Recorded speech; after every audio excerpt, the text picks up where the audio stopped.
Bonjour à tous, j'espère que vous allez bien, bienvenue dans cette nouvelle vidéo. Alors aujourd'hui, j'aimerais couvrir un sujet pour lequel je reçois beaucoup de messages. C'est quel est l'avenir à long terme d'une agence SMMA. Donc si vous lancez aujourd'hui votre agence autour de la publicité Facebook, autour de la publicité Google, de la création de site web, du copywriting, quel est votre avenir? Où est-ce que cette agence, où est-ce que cette entreprise peut vous amener si on voit à quelques années plus loin? Parce qu'aujourd'hui, on a souvent l'impression qu'un business SMMA, c'est un peu un business qui génère du cash à court terme et qui peut nous amener un certain confort financier, mais sans plus. Et on a souvent du mal à voir où est-ce que ça peut réellement nous amener, à quel seuil de richesse ça peut nous amener. Aujourd'hui, on va voir quelles sont les différentes possibilités pour une boîte SMMA qui tourne bien à long terme. Vous allez voir, il y aura quelques petites idées qui peuvent être un peu originales. Bien évidemment, ce ne sera pas exhaustif, je ne peux pas couvrir toutes les possibilités à long terme, mais on va voir ensemble que potentiellement vous pouvez aller beaucoup plus loin que ce que vous pensez aujourd'hui. Mais d'abord, je vous invite à venir me rejoindre sur Instagram, comme d'habitude, c'est là que je partage le plus au quotidien, dans mes stories, des reels, des posts, beaucoup de contenu SMMA pour vous aider à vous lancer. Donc venez me rejoindre sur Instagram, c'est aussi là où je parle avec vous régulièrement, je vous pose beaucoup de questions, je fais des sondages, donc c'est l'endroit où il faut être si vous voulez continuer votre formation SMMA entre deux vidéos YouTube. Et également, venez voir ci-dessous le programme Les 5 jours devenir consultant. C'est entièrement gratuit et ça vous donne tout ce que vous avez besoin de savoir pour lancer votre agence SMMA, donc votre agence de consultation en marketing numérique, sur les 5 premiers jours de votre agence. Pendant 5 jours, je vous donne tous les conseils pour mettre en place votre business et aller chercher vos premiers clients. Donc vous voyez, si vous voulez parler de long terme aujourd'hui, commençons par le court terme et allez suivre ce programme. Déjà, ça vous aidera énormément. Allez, on se met en mode voyage dans le temps, on attaque le sujet du jour. Voyons voir à quoi peut ressembler votre agence de consultation en marketing numérique dans quelques années, si tout se passe bien pour vous.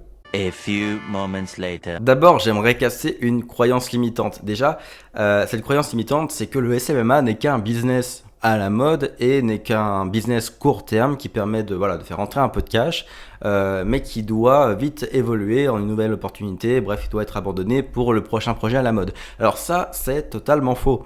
Le SMMA, d'ailleurs c'est un acronyme dont je suis pas fan, en réalité je dirais plutôt la création d'une agence de marketing numérique ou un business de consultation en marketing numérique, c'est du business long terme, c'est du business sérieux. C'est un business model qui existe depuis 80 ans, 70 ans, voire même plus que ça, et qui est toujours valable aujourd'hui. C'est-à-dire que quand vous voyez des agences comme Publicis, Havas, des grosses agences à New York, etc., ça a commencé comme des consultants en marketing numérique. Ça a commencé comme un business SMMA. Simplement, il y a plusieurs stades de croissance. On va les évoquer aujourd'hui dans cette vidéo. Mais un business SMMA, aujourd'hui est connoté business online à la mode court terme, mais dans la pratique, ça veut aussi dire construire une agence qui peut durer dans le temps, que vous pourriez carrément léguer à vos enfants. Il y a une agence au Québec, donc c'est un petit marché, qui a été vendu il y a quelques années pour 310 millions de dollars. 300 millions de dollars. On ne peut pas me dire que c'est un petit business à la mode. C'est un business model qui peut vous amener à construire des empires. Évidemment, il faut une structure. Évidemment, il faut une croissance, il faut une évolution et une infrastructure qui va avec. Mais c'est un business qui peut devenir énorme. Ça, c'était une croyance limitante que je voulais casser pour démarrer. Maintenant, laissez-moi vous présenter les quelques possibilités, les principales possibilités pour votre avenir dans le SMMA. La première, elle est toute simple, c'est de rester seul ou presque et de rester un consultant très à l'aise financièrement et indépendant. Alors c'est un choix que personnellement je n'ai pas fait, c'est un choix par contre que j'ai souvent vu au sein de devenir consultant. C'est des consultants qui suivent le programme, qui vont se lancer, vendre leurs services, au bout d'un an atteindre les 8, 10, 15 000 euros par mois et décider finalement de ne pas embaucher ou alors d'embaucher une personne pour de l'assistance quotidienne, style administratif, etc. et de rester seul ou à 2 maximum, avec 10-15 000 par mois et juste de kiffer. C'est un peu le modèle plutôt lifestyle du SMMA, c'est le fait simplement de se créer un revenu confortable qui permet de vivre confortablement. À ce niveau-là, vous pouvez vous payer l'appart que vous voulez, une voiture, des voyages. Vous pouvez organiser votre lifestyle avec 10-15 000 par mois, c'est quand même un bon revenu. Il y a peut-être un 5 000 de charge là-dessus pour avoir un employé à temps plein, etc. Mais vous avez quand même une bonne part de profit. Vous pouvez vivre confortablement. Et si vous voyagez typiquement, c'est un truc que je vois beaucoup, ça aussi. Un peu moins que le Covid, mais c'est un truc qui était très à la mode, un peu le digital nomadisme. C'est d'aller vivre à droite, à gauche, à Bali, en Thaïlande, dans des pays où avec 100 euros par jour, vous pouvez dormir dans des hôtels 5 étoiles et manger au resto matin, midi et soir. Et quand on fait 10-15 000 de chiffre d'affaires mensuel, seul, voilà, c'est dans ces pays-là, on a un pouvoir d'achat qui est ultra élevé. Et également, ce qui est possible, c'est après de s'organiser pour être ultra efficace et réduire le temps de travail. Il n'est pas rare de voir des consultants faire 10-15 000 par mois et ne travailler que des demi-journées. Si vous voulez rester seul, indépendant et avoir ce type de revenus et d'organisation quotidienne pour votre avenir, bah vous pouvez très bien vous organiser en termes de productivité pour vraiment être efficace et achever votre travail en 3-4 heures par jour. Voilà, vous levez le matin, faire vos 3-4 heures de boulot, et puis à partir de midi, la journée elle est finie, vous allez kiffer. C'est tout à fait possible. J'ai déjà interviewé mon mentor Richard sur cette chaîne qui lui a déjà une grosse entreprise avec beaucoup d'employés, qui a décidé d'être consultant seul, il travaille de chez lui, il a déjà partagé sur la chaîne, il fait au minimum 25 000 $ par mois et il travaille que le matin. Il se lève, il fait une marche, il travaille la matinée, à midi c'est fini et puis il va voir sa famille, ses petits-enfants, ses enfants, il voyage avec sa femme. Vous voyez, 25 000 par mois, donc il a vraiment... Richard aujourd'hui a un mode de vie vraiment basé sur son lifestyle, il a des passions, c'est vraiment, il vit pour ses passions avant tout, et son business de consulting, c'est un revenu qui est au service de son lifestyle. Voilà, ça c'est l'option numéro 1. Vous pouvez rester seul et juste kiffer votre lifestyle tout simplement. La deuxième possibilité qui est très commune également, c'est de monter une agence. Si vous commencez en tant que consultant, vous commencez à faire 6 000, 8 000, 10 000 par mois, vous commencez éventuellement à embaucher, si vous conservez cette croissance et que vous maintenez le travail sur le levier de la vente et le travail de la production, vous allez vous retrouver avec une équipe et puis après vous pouvez prendre des bureaux. Et l'idée c'est que, comme je disais, vous pouvez monter des empires comme ça. Et il y a des agences qui en quelques années, en 4, 5, 6 ans, peuvent se retrouver à 30, 40, 50 employés. Il y en a dans Devenir Consultant, parmi les tout premiers membres de Devenir Consultant, il y en a un ou deux qui font maintenant plusieurs millions par an et qui ont 12, 14, 15 employés. Et voilà, c'est une agence avec un grand bureau, voilà, presque une vingtaine d'employés dans les bureaux, et c'est devenu une vraie agence comme on l'entend, comme on a l'image d'une agence de pub habituellement. Tout ça, ça part d'un consultant qui démarre seul. Et en fait, quand vous regardez un peu le background des agences dans votre ville, vous allez très souvent retrouver quelqu'un qui, il y a 5, 6, 10 ans, a commencé par vendre ses services de photos, de création de sites web, etc. et qui a fini par s'entourer d'une équipe, croître et se retrouver avec une agence de 20-30 personnes. Tout simplement parce que ce que vous faites aujourd'hui, le SMMA, le fait de commencer à vendre vos services, c'est simplement la première étape. C'est le premier pas vers une agence qui peut après compter 50, 100 ou plus encore d'employés. Quand vous regardez les grosses agences dans les grandes villes, etc., ça tourne à des centaines d'employés, il y a des trucs de ouf. Il y a beaucoup d'agences qui ont des bureaux dans plusieurs villes. Enfin, vous voyez, après, il y a tellement de possibilités. Donc, concrètement, je pense que ce que vous pouvez faire à terme, c'est typiquement avoir quand même une bonne agence, peut-être basée sur votre secteur d'activité de base, où vous maintenez un 20-30% de profit, donc ça va très vite, vous pouvez vous retrouver à 1 million, 2 millions de chiffre d'affaires, vous maintenez les 20-30% de profit, donc vous êtes très bien financièrement, sur 1 million de chiffre d'affaires, vous faites 200-300 000 de profit, ou si vous faites 2 millions, on parle de 400 000, 600 000, vous voyez, c'est quand même des bonnes marges de profit, dans le service, on est quand même bien servi à ce niveau-là, et vous pouvez tout simplement croître, pourquoi pas, à travers des acquisitions. Ça, mes partenaires font beaucoup ça, j'ai commencé à le faire aussi, c'est de croître en allant acheter ou investir dans des agences complémentaires. Si par exemple vous faites du web aujourd'hui, vous commencez à avoir une bonne clientèle, vous faites 1 million par an de chiffre d'affaires, ce qui est une petite agence mais qui commence à être prospère, vous pouvez très bien aller acheter une toute petite agence qui fait 200 000, 300 000 en faisant du branding et vous l'incorporez à votre agence avec un service de plus et puis vous vous développez comme ça. Donc il peut y avoir, vous pouvez très bien à long terme développer une agence avec des beaux bureaux que vous kiffez, une équipe que vous kiffez, une culture entreprise que vous kiffez, des grosses marges de profit, ce qui fait que oui, vous serez millionnaire, il n'y a pas de problème avec ça, et éventuellement une stratégie d'acquisition de concurrents, de plus petites agences, voire même investir dans des consultants en démarrage pour leur donner leur chance et pour qu'ils participent à l'écosystème de votre boîte. Il y a une possibilité toute simple de croissance de votre entreprise.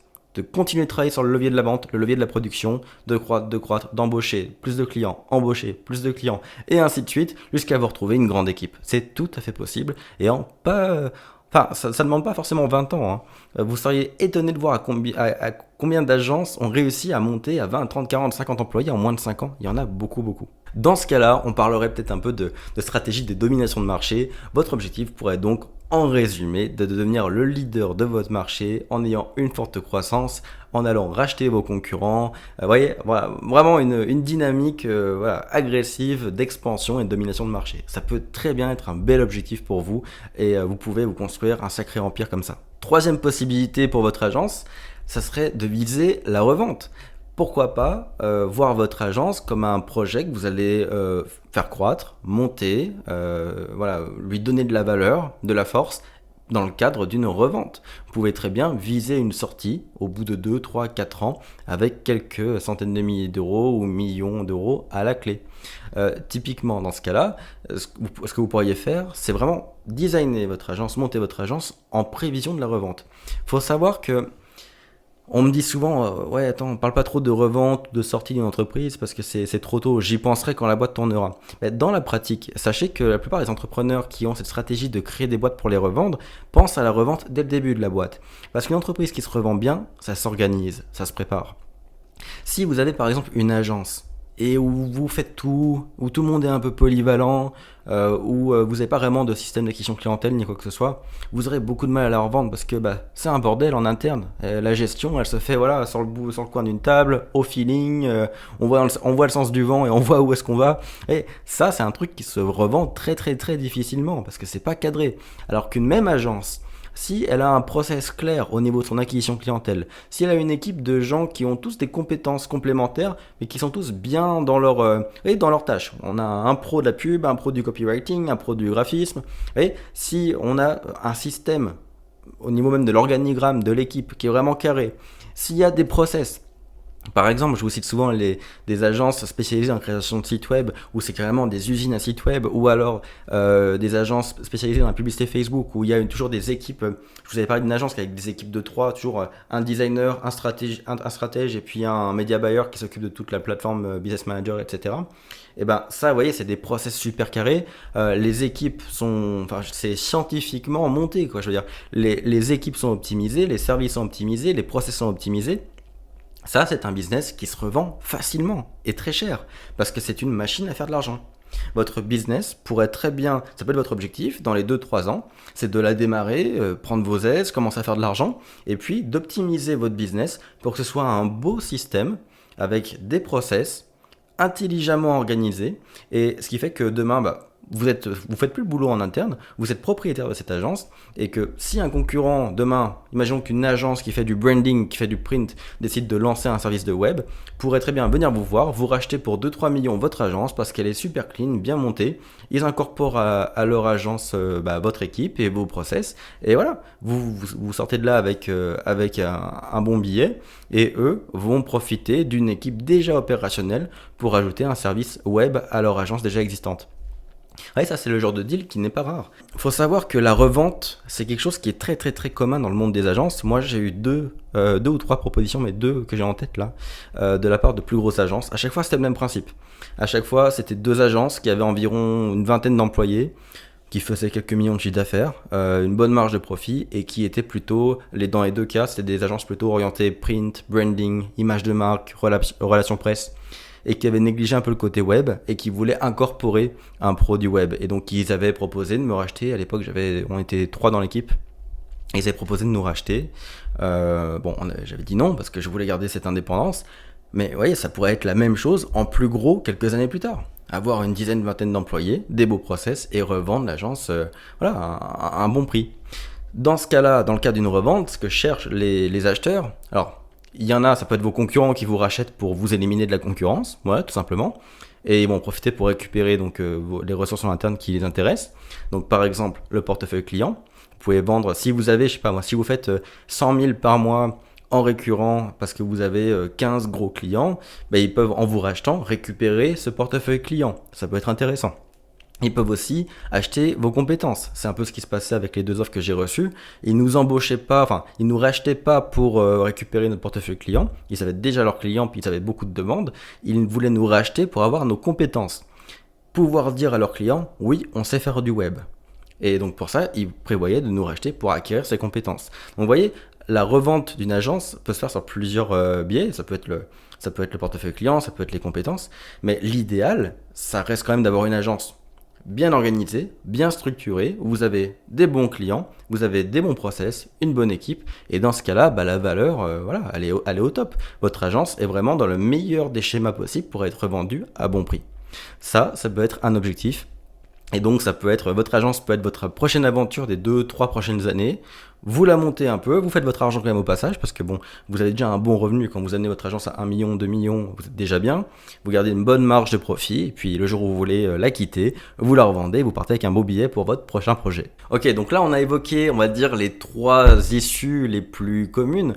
Le fait de rester indépendant et d'avoir un bon lifestyle, de faire croître son agence à de haut niveau et se bâtir un empire de la communication, ou alors de revendre son agence pour prendre un billet et partir pour un prochain projet. Mais il y a d'autres possibilités qui peuvent être un peu plus originales. Et je vais vous donner un exemple. Un truc qui, moi, m'intéresse beaucoup. J'aime beaucoup ce business model. C'est le fait de devenir aussi investisseur chez vos clients. Alors, je vous explique. Ça, c'est un business model que j'ai découvert pour la première fois à travers un partenaire. Chez Henley Marketing, on avait un partenaire qui était développeur d'applications, de sites web, etc. Et eux, ils avaient une façon de fonctionner qui était particulière. C'était, quand tu venais chez eux, par exemple, tu veux te faire développer une application, c'était soit tu payes cash 80 000 dollars et ils te développent l'application de A à Z, il n'y a pas de problème, tu repars avec ton application, ou alors tu payes seulement 30, 40 000 dollars, donc vraiment moins 50, moins 60%, et 25% de ta boîte. C'est-à-dire que eux, s'ils trouvent que ton projet a de la gueule, vraiment c'est un projet qui peut aller loin, l'application est intéressante, mais ils préfèrent gagner moins d'argent cash et avoir des parts de la boîte. Et donc ça c'est vachement intéressant parce que voilà, s'ils ont 2, 3, 4 clients par an, au bout de 10 ans, ils ont 20, 30, 40 entreprises dans lesquelles ils sont potentiellement actionnaires. Et si une de ces applications explose, déjà ils auront quand même gagné de l'argent, hein, et 30-40 000 c'est quand même plus que leur seuil de rentabilité, mais en plus c'est une sorte d'investissement. S'ils croient en le projet, ils vont même participer à l'essor du projet, ils peuvent finir avec un de leurs clients qui pèse des millions, dizaines de millions, centaines de millions, et eux, s'ils ont 25% de ça, leur boîte devient quasiment un fonds d'investissement. Et ça, c'est un truc que j'ai beaucoup aimé quand j'ai découvert, et en réalité, on peut totalement le répliquer au SMMA. Donc ça, c'est un truc que j'ai beaucoup gardé en tête, c'est le fait de, imaginons, j'aide un commerce à faire son marketing numérique, c'est un client de mon agence pendant 1 an, pendant 2 ans, puis au bout de 2 ans, je lui dis, écoute, là je te coûte 2000 par mois pour t'aider pour ton web, et je vais pas te cacher, on pourrait faire encore plus. Mais si je fais encore plus, ça vaudrait 5000 par mois. Qu'est-ce que tu dirais si je baisse ton seuil mensuel à 1000 euros par mois, tu payes juste 1000 euros par mois, et tu me donnes 15% de ta boîte. Et en échange, moi je vais te livrer les mêmes niveaux de service que si tu me payais 5000 par mois. Et comme ça, en ayant 10% de ta boîte, j'aurais tout intérêt à ce qu'elle explose. Donc je me donnerai corps et âme pour que ton marketing soit au top et que ta boîte explose. Vous voyez, ça c'est du gagnant-gagnant au final. La personne que vous allez aider va payer moins cher tous les mois. Et vous allez travailler, on va dire, au mérite. Vous allez avoir une part de la boîte et vous allez donc être en partie propriétaire de cette boîte, et à terme vous pouvez avoir littéralement une entreprise, une sorte de holding propriétaire de plein de boîtes différentes qui fait en même temps des revenus de par les services marketing et en même temps des revenus en termes de patrimoine, de valeur des entreprises desquelles vous êtes propriétaire. Ça c'est un truc qui m'a beaucoup, j'ai trouvé ça sexy parce que ça aussi, quand on est entrepreneur, très souvent on aime voir toucher à plein de projets, toucher à plein de choses. Là, le fait d'être actionnaire de plein de boîtes différentes, de les aider dans le cadre marketing, mais pas seulement, ça peut aussi, on a un pied un petit peu dans les entreprises d'autres secteurs d'activité, ça peut être intéressant. Donc ça, c'est quelque chose à laquelle je me suis intéressé fortement. Et c'est une issue possible, un peu plus originale que les 3 autres pour votre agence. Donc vous voyez, parce qu'il y a probablement plein d'autres idées, et je pourrais pas être exhaustif aujourd'hui, mais là, on voit ici que le fait de faire 10-15 000 par mois et de bien vivre, c'est que le seuil numéro 1. Vous pouvez atteindre ce palier en 6 mois, 12 mois, et voilà, c'est fait. Et vous kiffez, et puis c'est tout. Mais il y a aussi d'autres avenues bien différentes qui peuvent vous amener beaucoup plus loin, qui peuvent demander aussi beaucoup de choses. On est d'accord que ça va demander un niveau d'effort supplémentaire pour amener votre boîte à 50 employés, mais c'est possible. Avec le même business model, il suffit simplement de mettre les choses en place, de choisir de le faire d'une part, et de mettre les choses en place. Voilà, donc j'espère que cette vidéo vous a plu. Je voulais vous donner un peu une vision long terme Je voulais vous inspirer, j'espère que un de ces 4 business models vous a inspiré pour les prochaines années. Dites-moi en commentaire ce que vous en pensez. J'aimerais beaucoup que vous me disiez en commentaire lequel de ces business models vous intéresse le plus. Et si jamais ce que vous prévoyez n'est pas dans ces 4 possibilités, bah pourquoi pas m'expliquer en commentaire ce que vous prévoyez de faire. Également, n'hésitez pas à me poser vos questions si vous avez voilà, des interrogations sur ce qui peut se passer dans le long terme d'une agence. S'il y a des sujets que vous voulez que je traite sur le long terme d'une agence, ça me fera plaisir d'aborder tous ces sujets. Bon, j'ai pas eu de bol, ma caméra a décidé de couper quelques secondes avant la fin de la vidéo, donc je termine à l'iPhone. Écoutez, j'espère encore une fois que cette vidéo vous a plu. Comme je vous disais, mettez-moi en commentaire les idées que vous avez pour votre long terme au niveau de votre agence, à quoi ça peut ressembler à long terme. Je suis curieux de voir ça. Dites-moi, puis n'hésitez pas à poser des questions. Si vous avez des questions sur le long terme d'une agence ou si vous avez des questions sur la croissance d'une agence, moi, c'est des sujets que j'adorerais aborder avec vous. J'en parle un peu moins de comment est-ce qu'on va de... Je parle beaucoup du 0 à 10 000 et je parle moins du 10 000 à 100 000, mais si vous avez des questions sur le 10 000 à 100 000, allez-y, ça me fera plaisir d'aborder ce genre de sujet. Encore une fois, venez me rejoindre sur Instagram et allez voir la formation Les 5 jours de devenir consultant. Tout est en description et je vous dis à très bientôt pour une prochaine vidéo.